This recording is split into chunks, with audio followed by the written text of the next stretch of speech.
নমস্কার, এনি 24-এ আপনাদের সবাইকে স্বাগত। আমি স্বর্ণালী মিশ্র। মাতৃভূমি কাপের নাজিয়া এন্টারপ্রাইজের দুর্দান্ত জয়।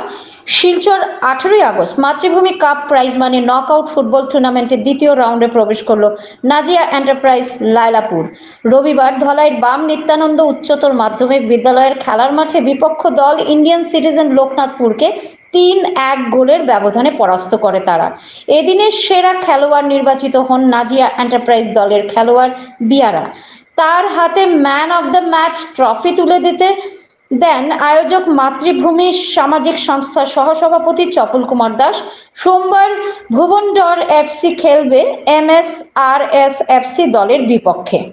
এ ধরনের আরো খবর পেতে এনি 24 চ্যানেল সাবস্ক্রাইব ও ফেসবুক পেজকে ফলো করে আমাদের পাশে থাকুন। আগামীকালকে যে ম্যাচটা হবে ভুবনডর ভার্সাস মণিপুরি মাঠে, সেটাও আমরা আশা করব আরও বেশি উত্তেজনাপূর্ণ ম্যাচ হবে। দর্শকদের প্রতি আকর্ষণ থাকবে। আপনারা অতি অবশ্যই আগামীকাল মাঠে উপস্থিত থাকবেন। আগামীকাল আমাদের প্রথম রাউন্ডের শেষ ম্যাচ। এই অন্তিম ম্যাচে আমরা আশা করব এবং চেষ্টা করব আরও সুন্দর একটা ম্যাচ আপনাদেরকে উপহার দেওয়ার। ধন্যবাদ।